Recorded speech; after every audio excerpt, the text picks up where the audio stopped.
It is my pleasure today to introduce Heidi Klippel. She is a San Diego native.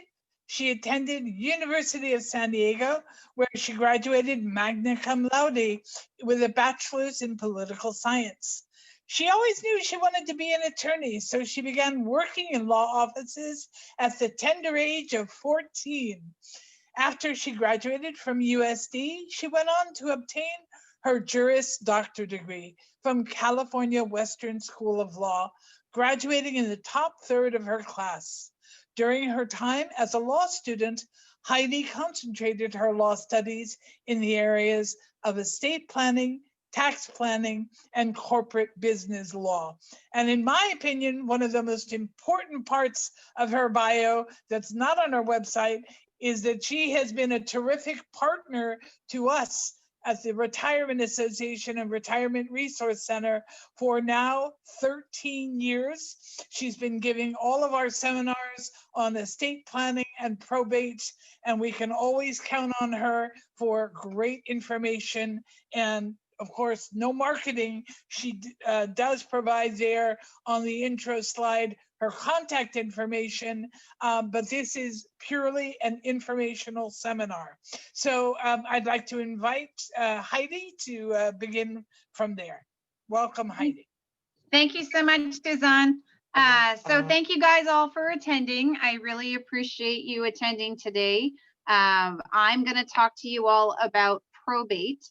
If any of you have any questions, you can raise your hand, or if you know how to use the chat feature, you can always post a question so that way, as I'm presenting, I'm more than happy to answer questions as we go. So having said that, again, thank you so much for attending today.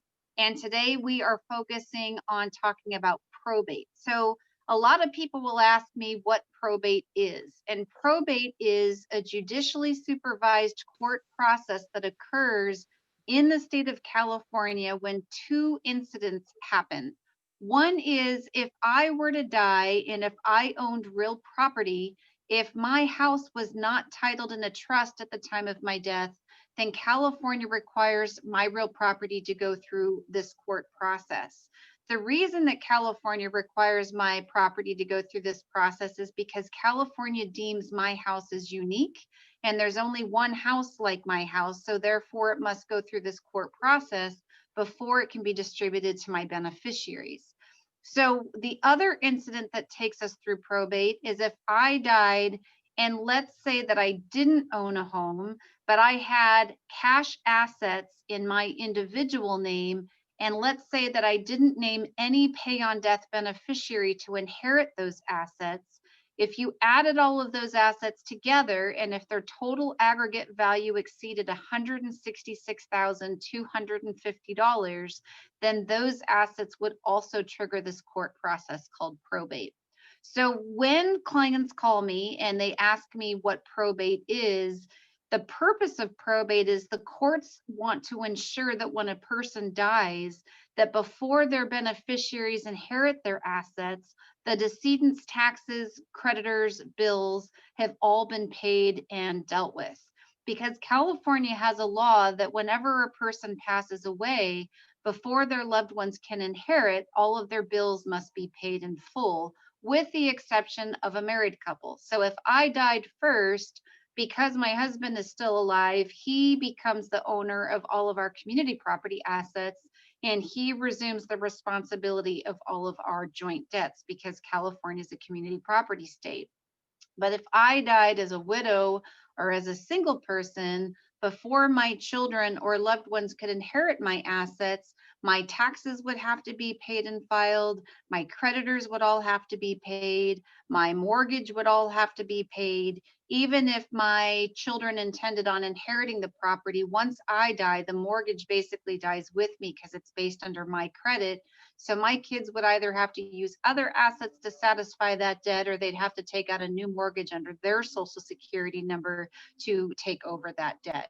So oftentimes people will call me and they'll say, you know, Heidi, I've got a will and I know I don't want my estate to go through court, so I'm assuming that's all I need. And people are oftentimes surprised when my answer is that having a will isn't what you need to avoid probate. It's making sure that your assets are titled correctly, because that is how we avoid probate in the state of California. And what I mean by that is, in the example of home ownership, if I own real property and if it's titled in a trust at the time of my death, then that real property does not have to go through this court process, because when you create a trust, you nominate a person called a successor trustee. And a successor trustee is basically performing the same function that the judges perform in the probate courts. So when you nominate a successor trustee, their primary job is to notify the beneficiaries that the estate is being administered, so that they open and close a statute of limitations for beneficiaries to contest the estate. Then the trustee is going to pay all of the decedent's bills, taxes, creditors, and then they provide the trust beneficiaries with a document called an accounting. And the purpose of an accounting is for the trustee to show the beneficiaries, from the date of the person's death to the date of proposed distribution, the financial history of the estate, so that the beneficiaries will know what bills have been paid, what assets are in the estate, if any assets have changed form, because sometimes you might have a house that none of the kids want to inherit, so that will be sold, and the accounting would note how much the house sold for and what the net sale proceeds were. So when you have real property, you always want that titled in a trust, because real property that's not titled in a trust will always trigger probate when you die. So sometimes between spouses, you will avoid probate when the first spouse dies, because a lot of people in California will own their real property in common with their spouses as joint tenants with rights of survivorship. And the benefit of joint tenants with rights of survivorship is, when the first spouse dies, because you still have a surviving joint tenant, that real property avoids probate. But when the second spouse dies, if they haven't moved that house into a trust, then the house will go through probate when the second spouse dies. There's another way of holding title between individuals, which is more common for people that aren't married. So if my parents passed away and if my sister and I inherited their property, we might hold title as tenants in common.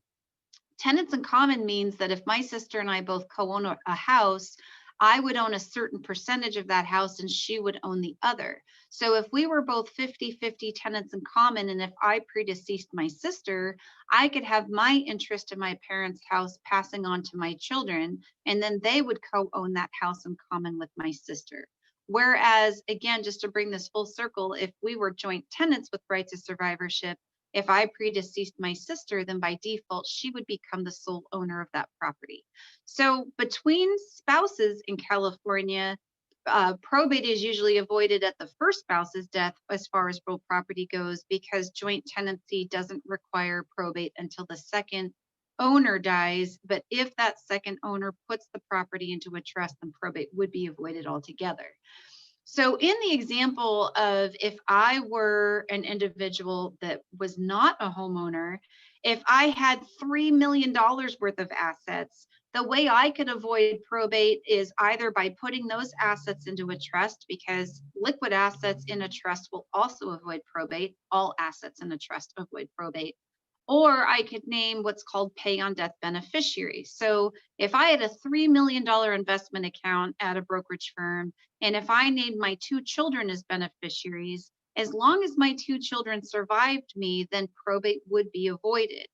But for me, that's not an option, because my 2 children are underage. So again, that is where having a trust is helpful, because if I have a trust, and if I put that $3 million asset into the trust will have ages and stages as to when I'm comfortable with the kids inheriting those assets.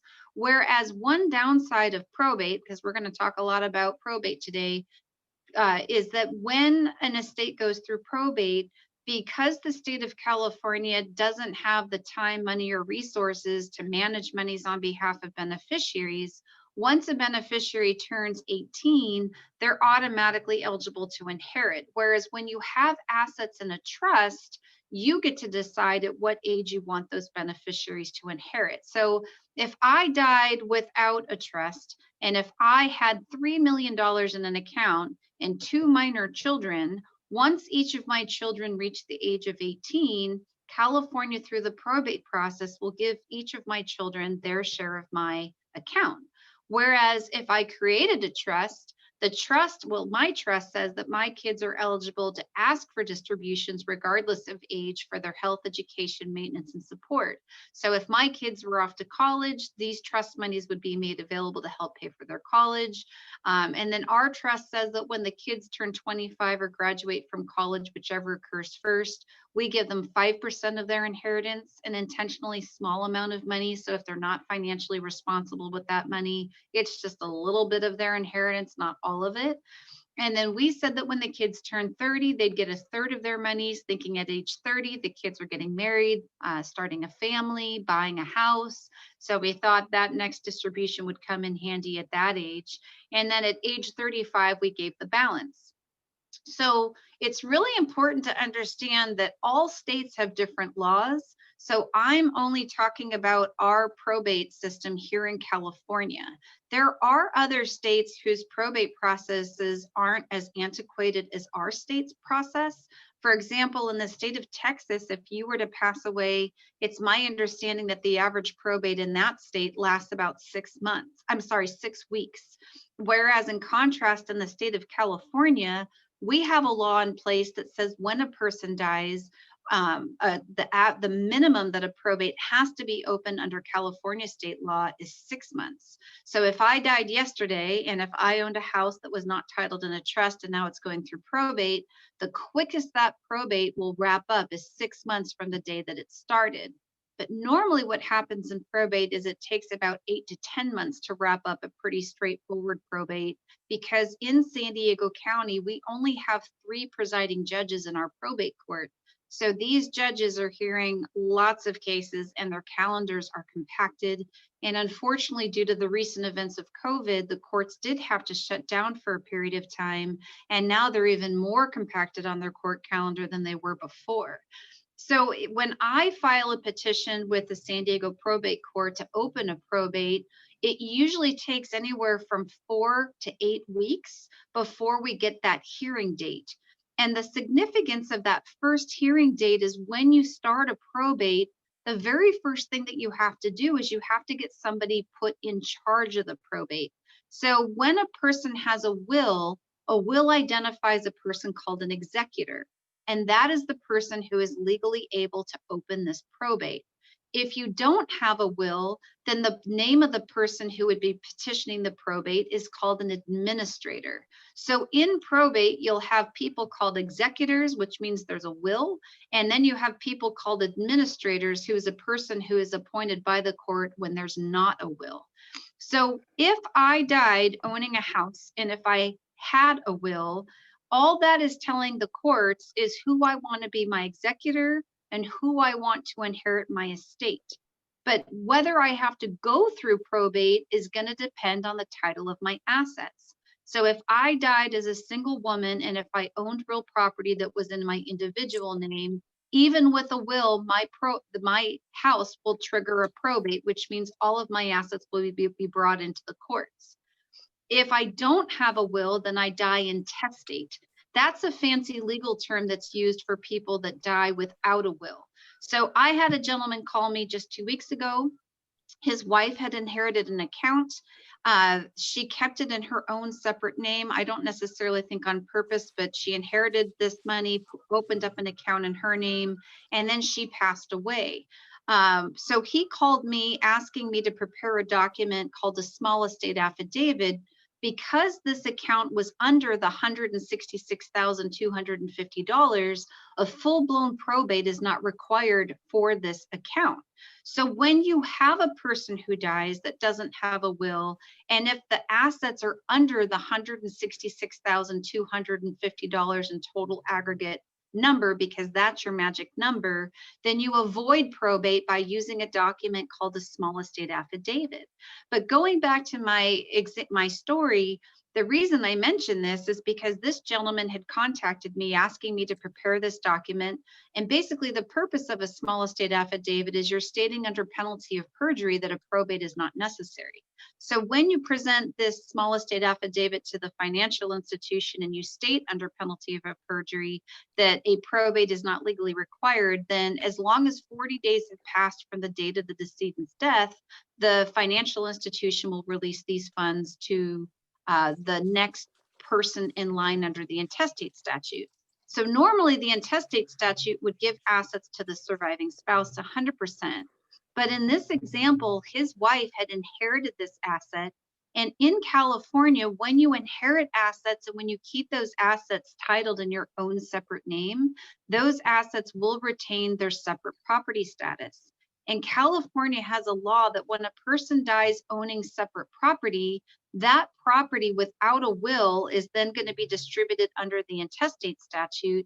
And the intestate statute in California requires that separate property be divided between the spouse and the children of the decedent. So in this scenario, if his wife and him had only one child, they would be dividing this asset 50-50 between dad, the surviving husband, and his child. But this couple had 3 children. So the intestate statute states that when you have more than one child, separate property is going to be divided in thirds. So he's going to inherit 1/3 of this asset, and his kids, the 3 kids, will inherit the other 2/3 of this asset. So in California, it's very important, if you don't have a will or a trust, when it comes to your financial assets, whether it be a checking account, a savings account, a money market account, an investment account, a retirement account, life insurance, 403b, 401k, IRA, it is so important to always make sure that you have a primary beneficiary and a secondary beneficiary. Because when you don't have a trust in our state, and if you've identified pay on death beneficiaries on your assets, and as long as those beneficiaries survive you, and as long as they're over the age of 18, then those assets will not trigger probate. But if you're like me, I have 2 minor children, so I wouldn't want to name my children as beneficiaries on my assets, because I know that if I died, they would be able to access all of those monies on their 18th birthday. So I know I've said a lot in a really short period of time. So let me just take a moment to summarize. So in the state of California, if you have a will, that is simply telling the state of California who you would want to be in charge of administering your estate. And that person is called an executor when you have a will. And a will also identify who your beneficiaries are. But in California, when you have a will, that does not avoid probate. If you own real property and have a will, then that real property will always trigger a probate. Or if you have over $166,250, that magical number of assets that don't have beneficiaries attached to them, when you add them all together and those assets exceed the magic number, that will also take us into probate. So if you don't have a will in the state of California, California does have a will for you through the intestate statute. So if I died as a single person, the intestate statute would give my assets first to my biological and legally adopted children. And if my children if my children predeceased me, but if I had grandchildren or great-grandchildren, the state of California is always going to go down my lineal line first to my kids, then grandkids, great-grandkids, etc. And if there are no living lineal descendants, the intestate statute goes up. So if my parents are living, they would inherit my estate. If only my mother is living, then she would inherit my estate. If my parents have both predeceased me, then my siblings would inherit my estate. If any of my siblings predeceased me but had children of their own, then my nieces and nephews would inherit my deceased siblings' share of my estate. And if there are no surviving nieces and nephews, great nieces, great nephews, then we go up to the grandparent level. Then we go to aunts and uncles, and then to first cousins, second cousins, third cousins. So when a person dies in California who does not have a will, the state of California has a will for you through the intestate statute. If I am married, the state of California, through our community property laws, are going to give my community property assets to my surviving spouse, but my separate property assets, as I mentioned, would be divisible between my spouse and my children. One thing a lot of people don't understand about our rather complicated laws in California is that the Intestate Statute does not acknowledge or recognize stepchildren. So if I'm in a second marriage, and let's say that I have 2 kids from my first marriage, and if my husband has 2 kids from his first marriage, but we have no children in common, if I predecease my husband without a will or a trust, the Intestate Statute will give all of my assets to my spouse. And then if he died without a will or a trust, the Intestate Statute will give all of our assets to his biological children, which means my children from my first marriage, his stepchildren, would automatically be disinherited. So in the state of California, if you're a blended family, it's really important to have a will at a minimum so that you can acknowledge each other's stepchildren, because as long as the stepchildren are acknowledged as wanting to be included in the distribution of the estate, then we will avoid that disinheritance through the Intestate Statute. So that's what happens in California if you have a will or don't have a will. And that's why so many people, have trusts. People in California create trusts because once you create the trust, then you need to change the title of your assets. So the real property needs to be quit claimed into the trust. The checking accounts, savings accounts, money market accounts, and taxable investment accounts all need to be titled into the name of the trust, or need to name the trust as a pay on death beneficiary. And that is how we avoid probate.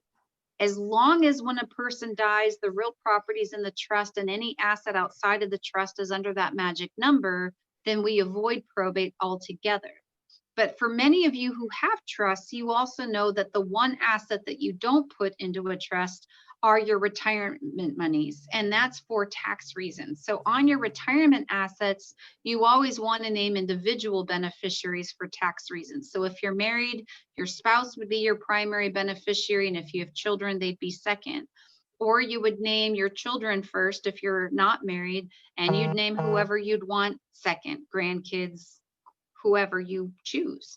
You can change those beneficiaries at any time. So let's now talk about why probate in California is rather problematic. So if I had an estate that was subject to probate, one of the bad things about probate is under state law, the minimum of probate has to be open is 6 months. But as I mentioned earlier, most probates on average take anywhere from 8 to 10 months or even longer.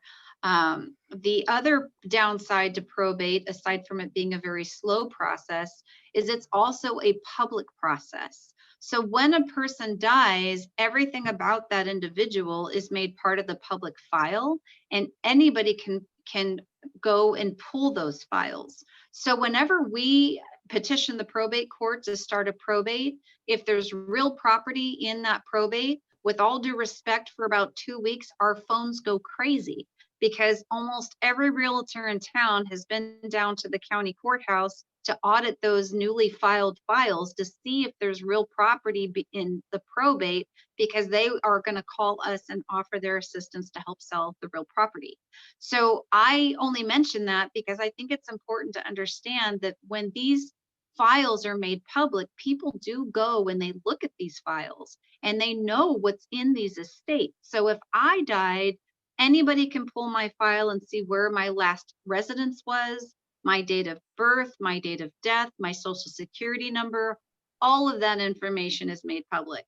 You can see what assets I have, what debts I have. You can see who my children are in this public file. You can even find out where my children are currently living, all part of the public record.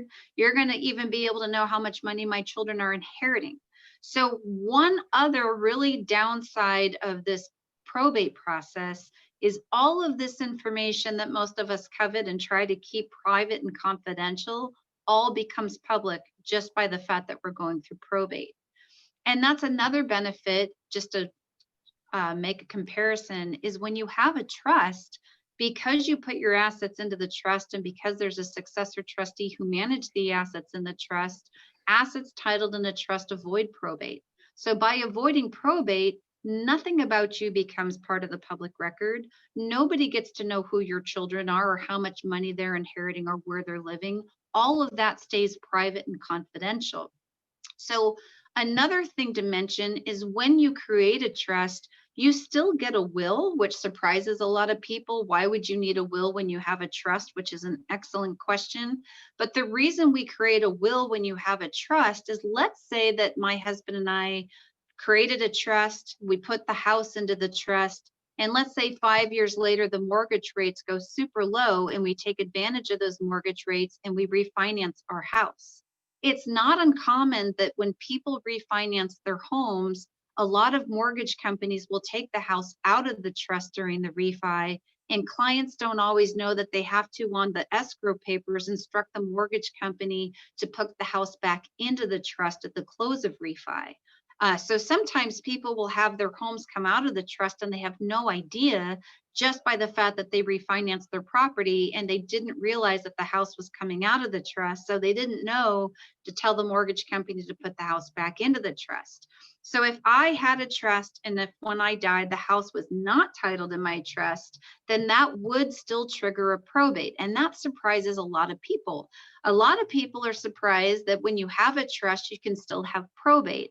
But the reason you can still have probate when a person dies is because when you die, it's not having the trust that keeps us out of probate. It's how you've titled your assets that keeps us out of probate. So if my house went into the trust when I first created it, but then I refinanced the house and now the house came out of the trust after the refi, and then I pass away without realizing that my house is no longer in my trust, that will trigger a probate.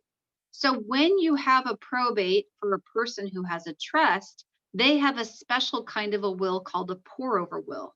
So what a pour-over will does is it tells the courts that you have a trust, and because you have a trust, which is a legally confidential document, the courts through the pour-over will are instructed to title all of the assets before the probate court back into the trust at the close of probate.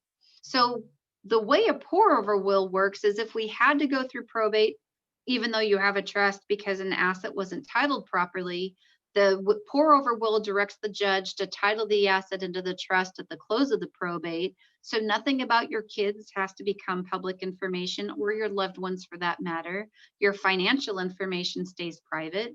All of your personal information stays private. So if we had to go through probate with a trust, because we can use the special kind of a will called a pour-over will, it gives you privacy that you normally wouldn't have. So the other problem with probate are the fees. So when you go through probate in the state of California, the fee is predetermined by law, and it's based on a percentage calculation. So I'm going to just read this to you if you can follow me. So in San Diego County, if my house wasn't titled in the trust and now we have to go through probate, probate fees are based on the following mathematical calculation. The fee is going to be 4% of the first $100,000 worth of assets plus 3% of the next $100,000 worth of assets plus 2% of the next $800,000 worth of assets plus 1% of the next $9 million worth of assets plus 0.5% of the next $15 million worth of assets. And if you followed that, and I have some examples that I'll go through in just a second, that fee is charged twice. And that's why probate is so expensive, is because whenever you go through probate, the attorney is entitled to a statutory fee, and the executor or administrator is also entitled to a statutory fee. So that fee gets paid 2 times. And then you have to add to that fee the costs of probate, usually run anywhere from $1,200 to $2,500. So you've got the statutory fee being paid twice, and then you've got costs of filing fees and court fees that range anywhere from $1,200 to $1,500 to $2,000 on top of the statutory fee. So when I file a probate, the cost just to file a petition in San Diego County, the filing fee is $475 just for the courts to stamp that petition received. So I'm going to go through a couple of examples with you just to give you an idea as to how all of this calculates. So let's say that I had a trust and I put all of my investment accounts into the trust and I put my house into the trust and I did all the things I was supposed to do. But going back to my earlier example, let's say that I took advantage of the low interest rates and I refinanced my house and now the house came out of my trust. If I died with a house that was worth $639,000, which in today's times is rather kind of on the low side, so forgive this example, but let's say I had a house worth $639,000 and that was going through probate. The statutory fee on a $639,000 estate is $7,000 times 2, because the attorney is entitled to $7,000. The executor is also entitled to $7,000. And let's say that the probate fee on this is going to be $1,095. The total cost of a probate for a house worth $639,000 is going to cost $15,095. So if you had a house worth $639,000, the probate fee, which is set by law, so it's not something you negotiate, is $15,095. It's kind of crazy, right? So now let's take it a step further. Let's say that I have a house worth $639,000. Let's say I have a bank account worth $12,000, a life insurance policy worth $500,000, an investment account worth $220,000. And let's say that the total value of this estate, because let's assume in this hypothetical, there's no estate plan. So I have a house not in a trust. I have bank accounts without beneficiaries. I have a life insurance policy, no beneficiary. And the total value of this estate is $1.371 million. The statutory fee on this is $21,000 times 2, because the attorney gets paid $21,000. The executor gets paid $21,000. And the average probate cost on this, let's say, is $1,095. So in this hypothetical, if you had an estate with a house, a life insurance policy, and a couple of investments going through probate worth $1.37 million, then the total probate fee on this is $43,095. I'm sure you're all taking a breath because that's a lot of money. In addition to that being a lot of money, don't forget that this whole process is public. Okay, so just having said all of that, a lot of times when I give these presentations, people will say, how do we avoid probate? And the answer to that, which we've kind of already talked about, is when you create a trust, you put the real property into the trust, because real property in a trust never goes through probate. You put your other assets into the trust, or name the trust as a pay on death beneficiary.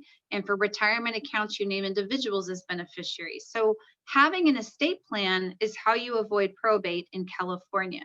And that's really important. And sometimes people will say, but if I create an estate plan in California, but let's say I have a vacation home in Colorado, do I need to have 2 separate estate plans? And the answer is no. Your estate plan under California law is valid throughout the United States, and you can put assets in other states into a California trust. So if we created a California trust, we can put the Colorado vacation property into the California trust. Or if you have a rental property, you can put that into the California trust, even if it's located out of state. The one thing you cannot put into a California trust would be assets outside of the country. So some clients have assets in Canada, Mexico, Germany, Sweden. I have clients with assets, many of them all over the world. So because the United States only has jurisdiction within its own borders, you can only put assets located within the United States into a California or trust that's created in the United States. So if you have assets in Canada or in another country, you have to deal with the distribution and disposition of those assets with an attorney in that country where the assets are located. So I think that gives you a pretty good feel as to the estate planning process versus probate process. And what I was going to say is a lot of people ask how much is an estate plan. So I know many people with UCSD have the benefit of ARAG. So ARAG is a legal insurance that's offered by the university. I believe it's an optional benefit. You can sign up for it if you'd like, but it's not a have-to thing. So legal insurance is kind of a new trend in our society. It's like medical insurance, but for legal needs. So if you have this ARAG legal insurance, some UCSD employees have what's called full coverage, which means your whole estate plan, the cost is covered. Other employees have partial coverage. If you have partial coverage with ARAG, that means you do pay out of pocket for a portion of the cost of the documents. One thing that ARAG has changed is how they pay. So just like with your medical insurance and dental insurance, legal insurance changes over time. So a couple of years ago, ARAG did cover notary fees. So we were able to do notaries for our clients complimentary. We never charged for them. But now ARAG no longer covers notary fees. So we make a point to let our clients know that one thing that used to be covered by ARAG is no longer covered by ARAG. So if you do an estate plan and have ARAG legal insurance, you will be paying out of pocket for a notary. Under California state law, notaries can legally only charge $15 per signature. But now with COVID, because we're not able to do in-person meetings at our office, clients are having to hire traveling notaries to help them with notarizing, or they're going to their local UPS stores and paying a notary there. Some clients are even going through their banks, as some banks will notarize for their customers complimentary.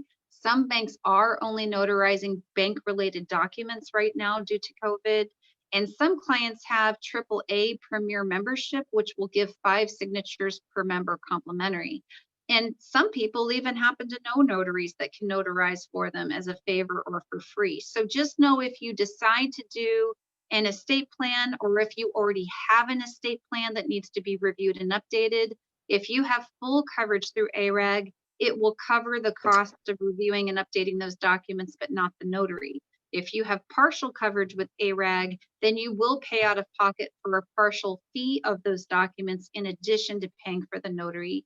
And the other thing that ARAG does not fully cover is the deed fee. So if you have real property that needs to go into a trust because you're creating a trust for the first time, or if you have a trust but you've refinanced and now the house has come out of the trust and you need to prepare a deed to put the house back into the trust, the deed fee out of pocket is $90 if you have ARAG. So when you have ARAG, there is a small out of pocket, but it's not that expensive.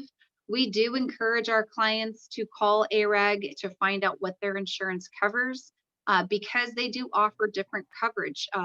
So some people get full coverage, some people opt to get partial coverage. So it is important to understand your individual policy and your ARAG coverage. So I just mentioned that because I know ARAG is one of the better legal insurance programs out there. And luckily UCSD does offer it to their faculty, employees, and staff. I believe they have open enrollment in November, but they don't always offer it. So if you do have ARAG, I encourage you to use it. You get so many hours every year and it's kind of a use it or lose it. So if you have an estate plan and haven't reviewed it in a while, use your insurance and review it. If you have your insurance and you've been waiting to set up an estate plan, honestly, there's no better time than the present. So if you contact ARAG, they have a list of attorneys. They can give you an attorney that's close to your house or your office. We're part of ARAG. We also accept the plan. It's a really great plan. But I do encourage those of you who have it, especially those of you who have been paying into it for a while, now would be a great time to get your estate plan in place. With COVID, we have been unusually busy, which we're super grateful for. It's just the tricky thing is, unfortunately, is we're short-staffed due to COVID. And we're just doing the best we can to keep up with trying to make everybody happy, because luckily a lot of people are realizing how important having their legal affairs in place will, how important having all of this in place benefits you and your family. Heidi, So, may I interrupt for a moment? Can you yes. tell me, please, how do you actually do it for somebody who wants to update their estate plan? Are they coming into the office? Are you doing it, you go down to the car? How are you actually handling things? That's a great question. So when COVID first happened, we were working remotely and not doing any in-person meetings and just basically doing everything by the phone. And then a couple of months after the pandemic started, we were able to kind of go back to our old normal just a little bit. So we gave clients the option of over the phone or in-person meetings, but our preference was to do as much as we could over the phone.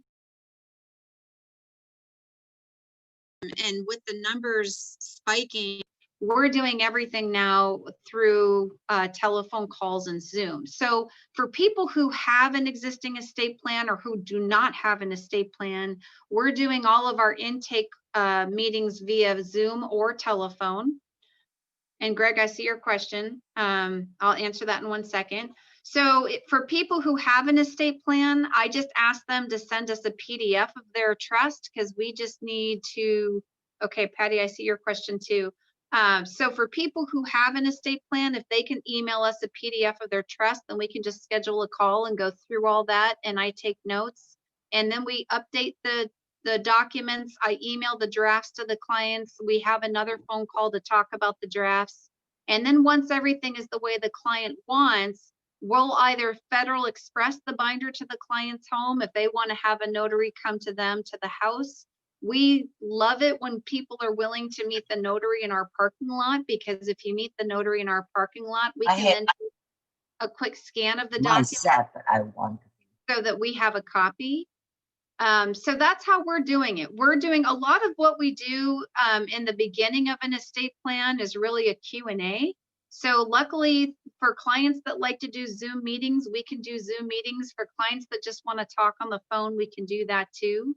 But the important thing about this new approach to estate planning with COVID is once we have the documents drafted, when we send the drafts to clients, everything that's pertinent to the client, I'm putting in red writing in the draft so it jumps off the page. Everything in black writing is all the legal language that has to be included in the documents for the documents to be legally binding. So when we send the drafts initially, I let them know that everything in red is what I want them to pay particular attention to make sure names are spelled correctly and everything stated the way the client intends.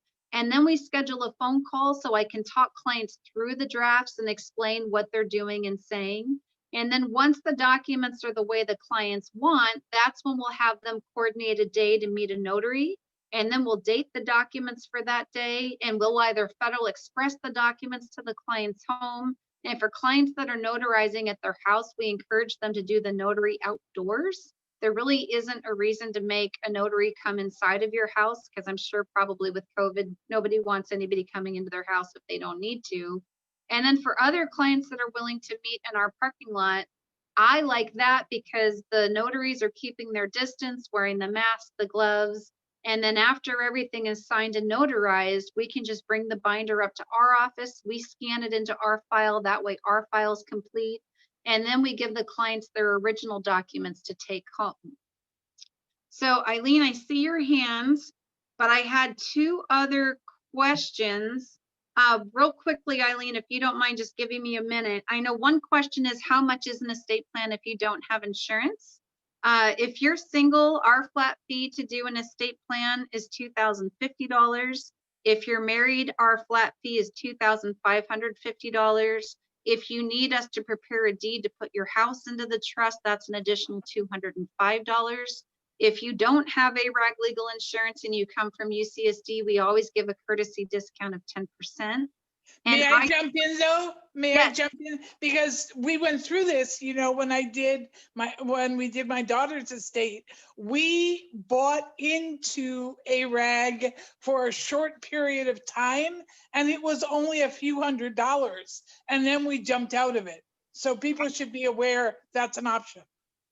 And I like that, Suzanne, because honestly, once you create the estate plan or update an existing estate plan, generally speaking, you probably will not need to review or update these documents for another 4 to 6 years. So if you're comfortable canceling the insurance, then you're going to save those monthly premiums for a 4 to 6 year period, which is a lot of money.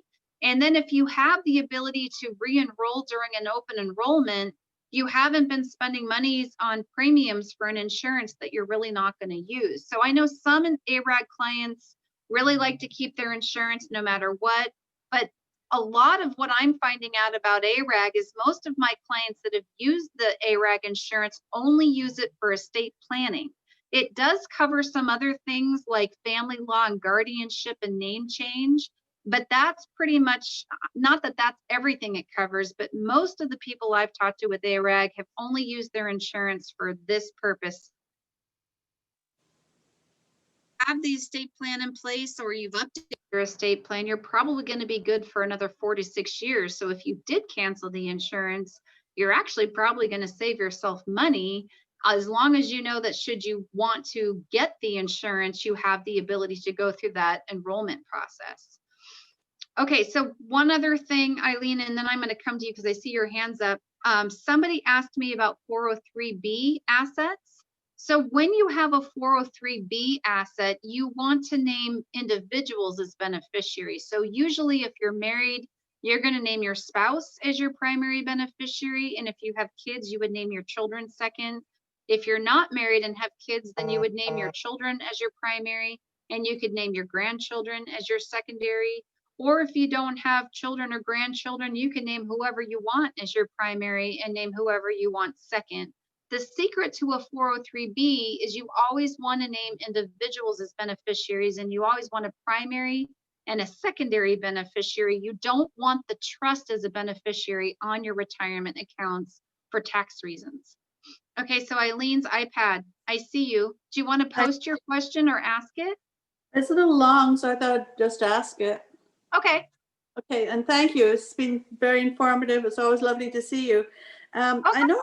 I know who you are, Miss Eileen. Hello. I just wanted to see you, but this has been very informative. I know a case where a couple had an out-of-date, probably 20 to 30 years out-of-date trust, and their lawyer was dead. And the husband died, and the widow has to, what does she have to do? Update the trust? That's out of date. That won't be effective anymore, is it? So the trust is still valid. It just is old, but normally when a spouse dies, you do want to update your estate plan, because while you're married, you create a marital trust, which assumes there's going to be 2 signatures because there's 2 owners. So you don't have to update a trust right away when a spouse dies. To be honest, if you attached a copy of the death certificate to the trust, that's proof now that there's only one owning living spouse alive. But it's a good idea to update the estate plan, because while you're married, you and your spouse have to agree on who your successor trustees are. So right now, my husband and I, we had to agree on who we both wanted to be our successor trustee. But with all due respect, if my husband or I passed away, then I might want to revise that list, because maybe instead of having somebody on his side of the family as our first choice, I might want somebody on my side of the family as a first choice. So when you have an older estate plan, 20 years old, it is a good idea to review and update it, because the tax laws 20 years ago are completely different than the tax laws now. So you want to stay on top of the tax language in the trust, because outdated tax language can cause unnecessary tax consequences. And it is prudent when you have a marital trust and one spouse dies to update it to now have it be a single person trust, so that the banks and financial institutions know that they're only looking for one signature versus 2. Thank you. Yeah. It's good to see you. Yeah. All right. So Ron, do you have a question? I see your hands up. Yes.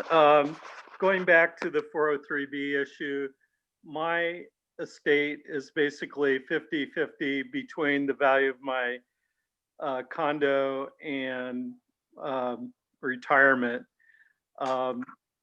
I'm single, no heirs, or no children, no wife. So my estate plan is basically 50% would go to nieces and nephews and friends, and the other half would go to institutions like UCSD. So in terms of assets, is it better, like you mentioned, the 403B, you should directly designate individuals? Is it better, to designate, my nieces and nephews to be beneficiaries for that asset versus the real estate? I'm kind of juggling between the real estate part and my retirement money. So do you have comments on that? That's a great question. So it's always better to have tax exempt organizations like UCSD inheriting the retirement assets, because they can inherit those assets without any tax consequences. Whereas individuals who inherit retirement accounts might have to realize some taxes depending on how they claim the asset. So if you have a choice to have individuals inherit retirement monies versus trust monies, from a tax point of view, it's always better for individuals to inherit the trust monies and to have the charities inherit the tax deferred assets like the retirement monies. Okay. But can I go further on that? Sure. So let's say you've got $1 million. I'm just going to make up numbers. Let's say you've got $1 million in the trust and you've got $1 million in the retirement accounts, and you want your nieces and nephews to get $1.5 million instead of $1 million. The tricky thing about retirement assets is if I'm your niece and if you name myself and UCSD as the primary beneficiary on your retirement account, it's always going to be better for me as an individual inheriting a retirement account to collect those monies over the longest distribution possible. If I take a lump sum of your retirement monies, I'm likely going to trigger some unnecessary taxation. If I take the longest distribution option of your retirement monies, I'm less likely to realize any unnecessary taxation. If you named me with UCSD on equal standing as a primary beneficiary, because they can't stretch the monies, I can't stretch the monies. So because they have to take a lump sum, I have to take a lump sum. So if you're able, it's usually a better idea when it comes to retirement monies that if you're going to name a charity, only name charities and don't combine charities and individuals as the same leg of beneficiaries. So for example, if you wanted UCSD as the primary beneficiary or me as the secondary beneficiary, that's better than having UCSD and me as the first beneficiary. I see. Okay.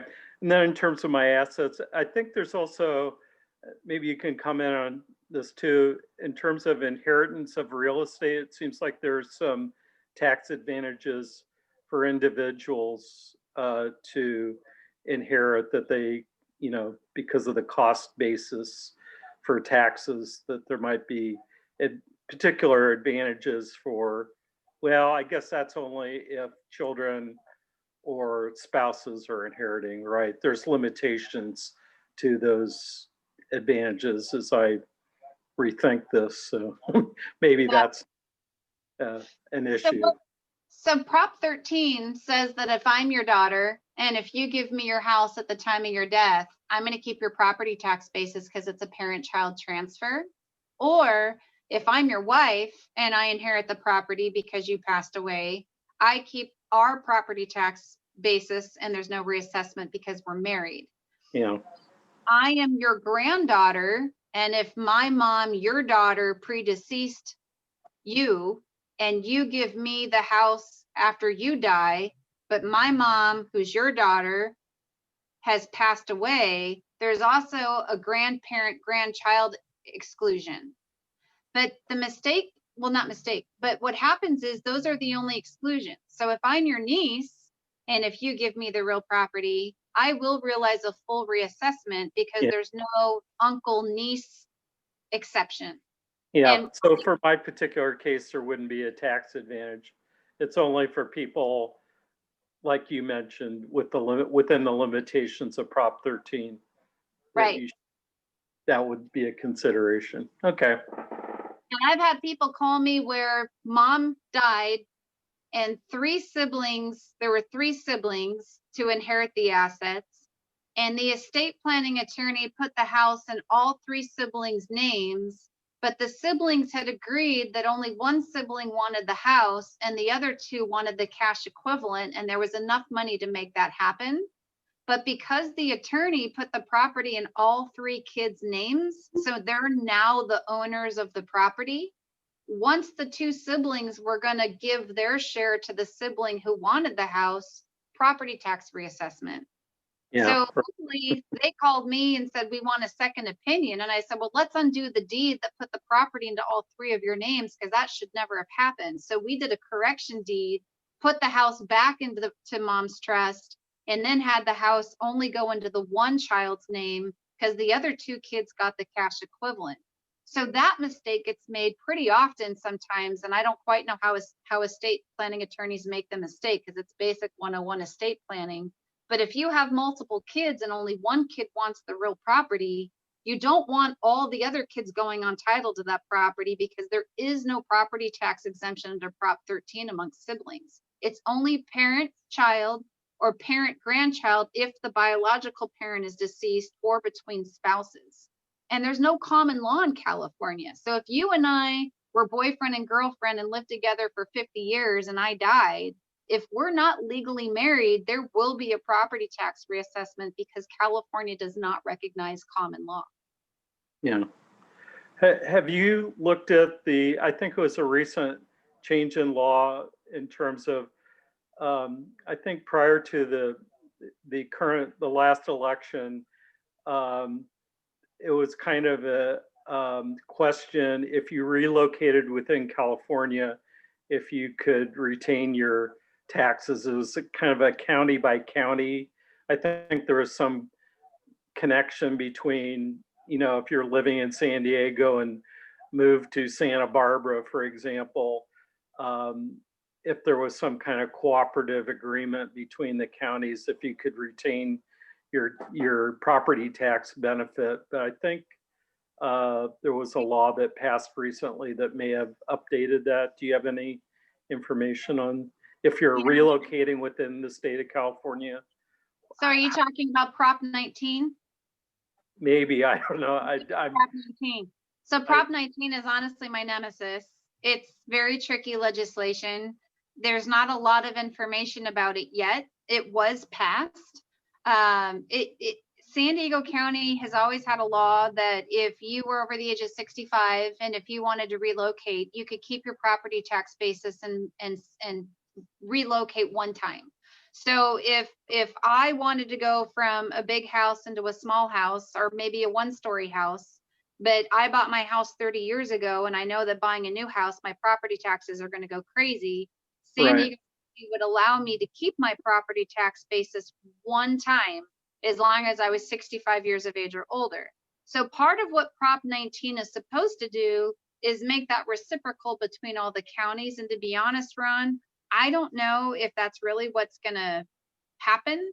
Okay. What I know about Prop 19 is part of that legislation says that if I'm your mother and I give you my house when I die, if you don't plan on making my house your primary residence and moving into it, you're not going to get a full Prop 13 under Prop 19. Oh, really? Okay. So I've had a lot of people calling with questions about Prop 19. I've had a lot of people calling saying, oh my gosh, Heidi, I need to give my house to my child. But here's the rub. If you're my son, and if I say, hey, Ron, if you want my house, I'll file a deed today and I'll give it to you. But for you to keep my property tax basis, you're going to have to move in with me. And now we're going to live together because you have to make my house your primary residence for this all to work. But here's the thing. If you move in with me so that you can inherit my house that I'm going to give to you while I'm alive, which is one of my biggest assets. So I'm going to give you one of my biggest assets while I'm alive. That's a whole nother conversation. But let's say we agree that you're going to move into my house, you're going to make it your primary residence, and I'm going to do a deed giving you my house. Well, now you're going to lose your property tax basis on your house because it's no longer your primary residence. Yeah, I could see it. It could be either a liberating or restricting issue, because if you're not, I think it's going to freeze people because they don't know what the consequences could be. So many people, and I think it's a big deal, particularly under the current conditions of pandemic, because so many people, including me and my friends, are considering moving to another area. So, you know, it does make you know, the tax consequences are important, you know, whether you're going to stay in California, you know, and particularly have the reciprocal agreement, or move out of state. You know, I have friends that are doing both. So. I agree. So my best advice about Prop 19 is, because it's very tax specific and there's a lot of layers to that tax onion. There's capital gains tax, there's property taxes. If you're thinking about making any kind of a move, I would encourage you to talk to your CPA, because you really want to do a tax analysis right now before you do anything with your real property. And you should really do the analysis through a CPA, because they can look at all the different layers of that onion, because it's an onion. There's a lot of layers. Yeah. And Okay. I said that this is my nemesis because there's not that much information about Prop 19 still. And Prop 13 was the same way. When Prop 13 was first enacted, the legislation was very vague and it evolved over time. So the reason I say this is my nemesis is because the legislation is short and vague, but it covers a lot of different areas. And it's hard as an attorney to really give people solid advice when the legislation isn't that clear, because there's not that much to it and it hasn't been tested. Yeah, it may take court cases to start giving some certainty, you know, if it is vague and people doing. Heidi, you still had one question that you didn't get around to in the chat. One of our members asked, if I want or need to use a professional trustee, what does something like that cost? And is it about the same as paying a lawyer to do probate? Great. So that's a great question. Was that Greg's question? Yes. Okay. So when you create a trust and you pick a person called a successor trustee, you have the option of picking individuals to be a trustee. You can pick a corporate trustee, or you could pick what's called a private fiduciary. So and there's no right or wrong answer. The nice thing about having loved ones as trustees is oftentimes loved ones know your situation and they're very likely to be with you and available at all hours of the day. Corporate trustees sometimes are more restrictive because you only have the benefit of talking to them during business hours. So that's not always ideal, but it's not the worst thing either. Most corporate trustees are going to charge a percentage of the estate. Most corporate trustees will charge you a percentage of the estate, and it's anywhere from 1% to 1.5% to 3%. So if you're thinking of interviewing corporate trustees, just know that pretty much all banks and all financial institutions now have a trust department with corporate trustees available. The only other tricky thing about a corporate trustee is whoever you might interview today may not necessarily be the person who's there tomorrow or next year who would actually be acting in that role. So you don't always know the person behind who's going to be your trustee in the big corporate trustee world. But always interview the corporate trustees, always ask them what their fee structure is, what their approach is, because that's very important. One other potential downside to a corporate trustee, just pro and con, is oftentimes a corporate trustee is willing to act only after you die.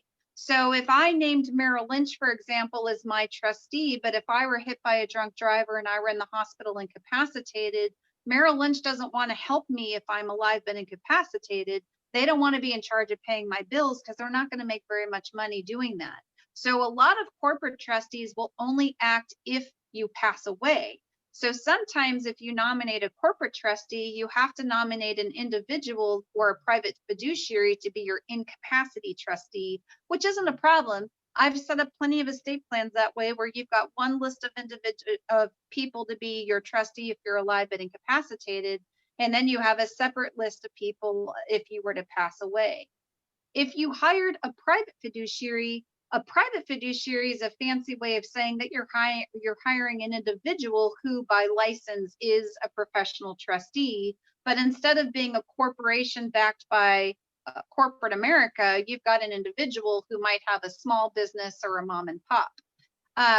Private fiduciaries, I think, are sometimes more effective than corporate trustees because private fiduciaries are usually available 24 hours a day, 7 days a week. Private fiduciaries are usually willing to roll up their sleeves and get their hands dirty. A lot of corporate trustees are very hesitant to exercise discretion because when they exercise discretion in the gray areas, that's when they open themselves up to potential liability of being sued. So I ask clients when I do estate planning if they want to include a drug testing clause. That involves trustee discretion. If you have a corporate trustee, they're probably less likely to trigger a clause like that because they don't want to do too much in the gray area. Whereas a private fiduciary, once you have the meetings and you tell them, hey, I have this loved one, they have a drug issue, I'm very concerned, there's a drug testing clause in my trust, I really want you to be on top of that. A private trustee is probably going to be more willing to jump through hoops for you than a corporate trustee is willing to do. But it also comes down to family dynamic. If you don't have a complicated family dynamic, or if you've got a pretty complicated estate, maybe you've got some corporations and some rental properties, you probably want a corporate trustee who's got the ability to bring on the property managers and they'll bring on all the right people to help with the corporation and all of that. Whereas some private fiduciaries aren't as effective with larger and complicated estates because they're not that experienced with them. So we do know some good private fiduciaries and corporate trustees whose names we'll give to clients if they want to call different corporate trustees and different private fiduciaries and ask questions and do an interview process and see who they're the most comfortable with. But that's, and as far as cost goes, if you have, I would say probate is probably gonna, I don't know if I could say probate's more expensive than a corporate trustee or not, because the probate is a statutory calculation, whereas a corporation is a percentage based. So if I have a trust that doesn't give my youngest child monies until their 35th birthday and my youngest child is 12, then you kind of have to do the cost benefit analysis of, you know, private fiduciary versus corporate trustee, because a private fiduciary is usually going to charge an hourly fee, whereas a corporate trustee is usually going to charge a percentage. So if I died yesterday with a 12-year-old daughter in a trust that says that she gets all the monies on her 35th birthday, I've got a corporate trustee who's going to be acting for a couple of years. So you would want to try to figure out cost benefit analysis. What's that going to cost if you hire one versus the other? And of course, it's going to come down to who you like, one more than the other. And then the other thing about a trust is you always want to name a first choice, second choice, third choice. So sometimes people might have family and friends, first, second, third, and a private or corporate trustee is a fourth. And I will say that when it comes to naming successor trustees, people tend to change that more often than they change any other part of an estate plan because relationships change, people's capacity changes. I had a gal who had to change her trustees because her first choice trustee went to jail for gambling fraud. So life happens, situations change, and luckily you can change these documents as your life changes and relationships change. I see Eileen posted a question about why would people choose to have a will and not a trust? I will say that 99% of people who need a trust will usually pull the trigger and do a trust. I did have a client probably 15 years ago that said that he didn't want a trust because he thought they were complicated and he thought a will was more simple. And I explained the probate process and how much the fees were going to be, and he said he didn't care. So every once in a while, I'll have somebody who says, I know what my options are, but this one seems easier. But generally speaking, a trust, in my opinion, is better because by creating a trust, you avoid probate, you avoid having your loved one's information become public. I did see a question where somebody said, how do I access these files? Pre-COVID, when we were in a world where you could just go where you wanted, you could just walk into the San Diego County Probate Courthouse and there's a business office. And in the business office, there are these computers. And if you typed in a person's name, it would tell you the file number. And then you'd go to the clerk and say, I want this file. And you could check out the file and you'd have full access to all of this person's information. when a person dies in the state of California, their executor is legally required to make their will part of the public record and deposit it. So one of the things we always help clients with when a loved one dies is it's called blue backing. You have to take the will and put this blue piece of paper on the back of it and put certain information on it. And you send the will to the San Diego probate court. So if a person dies, even if there's not a probate that's required, you do legally have to make their will part of the public record. So that's kind of, I guess good and bad. The reason they want you to make the will public is for creditor purposes, so that because creditors do audit these files as well. There are newspapers where you can publish that a person has passed, and creditors will check these newspapers, so you can do what's called a notice to creditors publication. But people do audit these files, and they're available to anybody. And it's shocking how many people, with all due respect, don't have even a will in place. I know Aretha Franklin didn't have her estate plan in place. Prince didn't have an estate plan in place. I think Marilyn Monroe and Elvis Presley, and I'm not just trying to talk about famous people, but these are people most of us are familiar with. But there's a lot of famous people who don't have their affairs in order. And honestly, I think that's partly because most people, this is an easy thing to kick the can down the road. I tell my clients all the time that the first time we talk on the phone and I'm asking them the questions about who they want to be trustees and who they want to be beneficiaries, in my opinion, that's the hardest part of this process, because most people don't want to have that conversation. So estate planning is one of those things that, unlike taxes, which you have to deal with every year, you can kick this can down the road. But sadly, because death and taxes are inevitable, to me, having an estate plan is such a loving gift to give to your family, because everything's going to be in order, which makes an already difficult situation so much easier. And then you take the burden off of your family by making some of these decisions. Your healthcare directive will talk about your burial preference, your organ donation preference, your life support preference. So you're taking the burdens off of your family of having to make these difficult decisions during a difficult time. And, I sadly have a lot of people who will call and say, I can't believe my parents gave us equal shares. I need more than my sister. She has more money than me. So people have different thoughts about estate planning, and there's just so many layers to it, that when you have a plan that says what you want and who you want to be in charge of it, it's just a lot easier for those left behind, because their job is to follow your wishes. And if people have any problems and try to take your estate into court, then they always run the risk of being disinherited under the no contest clause. So the laws are meant to protect your wishes in these estate plans, and your trustee's job is to follow your directions in the estate plan. So one other just quick side, because I know that we're running out of time. One other really important benefit of having an estate plan, which I didn't talk about because I'm really just trying to talk about the probate side of things. But when you create an estate plan, you also do give people the power and authority to make your decisions if you were to lose your capacity. And right now with COVID, I think that is one of the most critical things that all of us need to be thinking about. If I were sick in the hospital on a ventilator, if I have a durable power of attorney and a trust, I'm putting people in place of taking over my financial decisions if I'm not able to do so. So if I were in the hospital on a ventilator, and if I didn't have a will and a durable power of attorney, there are certain financial decisions and things that my husband cannot do for me without these two legal documents. So if I didn't have a durable power of attorney and a trust giving my husband permission to file our tax return or to refinance our house, he'd have to go through a court process called a conservatorship to be given those powers. And with COVID, the courts are so compacted and things are taking so much longer than they did before, that you have situations of people in the hospital who need people to be able to pay their bills that have nobody in place to do that because they don't have these legal documents in place. And the healthcare directive does the same thing, but with your medical. If I were in the hospital on a ventilator, my healthcare directive is going to put the people in charge of making my medical decisions when I can't make them for myself. So that right now in this current environment of pandemic and sickness and contagious, having your affairs in order as far as who would be in charge of medical and financial decisions if you lost your capacity is probably more important than having everything in place as far as who inherits. To me, that's kind of secondary. Taking care of your medical and financial decisions while you're still here is very important. Well, I think is that a wrap? I think we're out of I was time. going to say on that very happy thought.